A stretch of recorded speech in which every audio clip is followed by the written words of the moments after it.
कल और उससे पहले भी हम लोगों ने पुलिस ने डिस्ट्रिक्ट एडमिनिस्ट्रेशन ने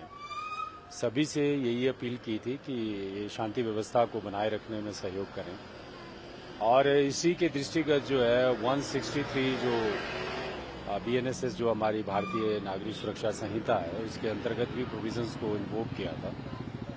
जो इस पूरे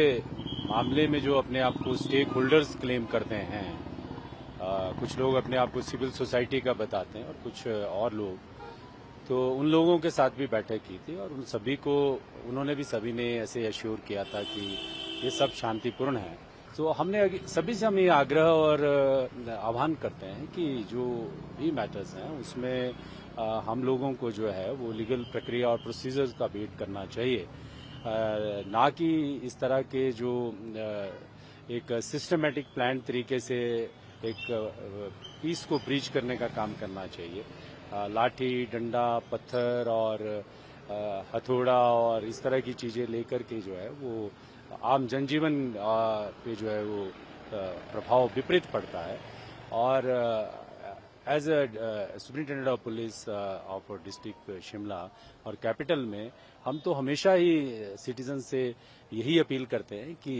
अल्टीमेटली जो फैब्रिक ऑफ सोसाइटी है वो तो पीस पे रेस्ट करता है और हमारे जितने भी सॉल्यूशंस होते हैं वो पीस के जरिए ही होते हैं और रूल ऑफ लॉ स्टेट में तो लॉ ही प्रिवेल करता है और लॉ का प्रोसीजर प्रिवेल करता है और procedure establish by law prevail करता है। सो आई एम होपफुल कि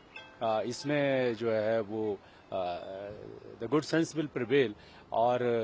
जो आगे आने वाला समय है उसमें वी विल रिट्रीट अगेन कि हम दोबारा से यही रिपीट करते हैं कि इसमें जो प्रोसीजर है और लॉ है उसी में हम सब लोगों की जो है वो कॉन्स्टिट्यूशनल स्टेट में संवैधानिक व्यवस्था में जो है सबकी आस्था होनी चाहिए। और मुझे ऐसा लगता है कि हमारे जो कंसर्न्स हैं उनको सभी लोग अच्छे से अप्रिशिएट करेंगे और लॉ को अवॉइड करेंगे। बिल्कुल, हमारे कल जो एग्रेसिव जो जिस तरह से प्रोटेस्ट जो था वो एक अनलॉफुल असेंबली जिस तरह से बनी, उन्होंने जो है वो पथराव किया, पुलिस के कुछ कर्मचारी घायल हुए, कुछ को ज्यादा सीरियस इंजरी भी हुई है। तो वो तो एक लॉ का अनदर कोर्स जो है वो ओपन होता है इस तरह के घटनाक्रमों से, वो तो एक अलग चीज है, उसमें जो इन्वेस्टिगेशंस और सारी चीजें होती हैं वो तो होती ही होती हैं। बट उससे ऊपर जो एक चीज जाकर है वो ये है कि हमको एक रीजन और तर्क के ऊपर काम करना चाहिए और ये जो व्यवस्था है हमारी, ये इस व्यवस्था में जो है वो अल्टीमेटली तो लॉ ही प्रिवेल करता है। देखिए, ये तो इन्वेस्टिगेशन की सारी चीजें हैं, कंसिक्वेंसेस तो लीगल को लॉ को जब भी कोई तोड़ता है तो डेफिनेटली कंसिक्वेंसेस तो होते ही हैं and two wrongs can not make one right, कि ये तो हम लोग सब जानते ही हैं कि जो है उस तरह से सिद्ध नहीं हो सकती हैं चीजें। बट अभी जो सिचुएशन है वो यही है कि हमारा जो मेन फोकस है वो आमजन के साथ जो है एक इस तरह से चीजों को मिलजुल के सॉर्ट आउट करने को लेकर है कि जिसमें हमारी सोसाइटी की जो eventually what we need a good harmonious relationship with everyone, और वो हमेशा रहे हैं और कल भी आज भी देखिए सारी चीजें नॉर्मलाइज्ड हैं। ऐसे हम एक प्लानिंग करके और इस तरह से डिसरप्शन कॉज करके जो है वो कुछ भी नहीं कर रहे except breaching law. Thank you.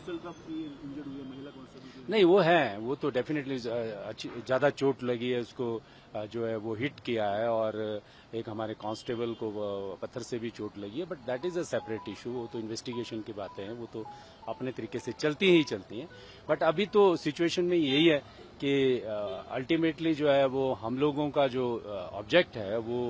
ये है कि we must act prudently and diligently, कि हम जो है वो जैसा हमारा बेंचमार्क रहा है कि हम लॉ अवॉइडिंग रहे हैं हमेशा और हमको लॉ अवॉइडिंग ही रहना है।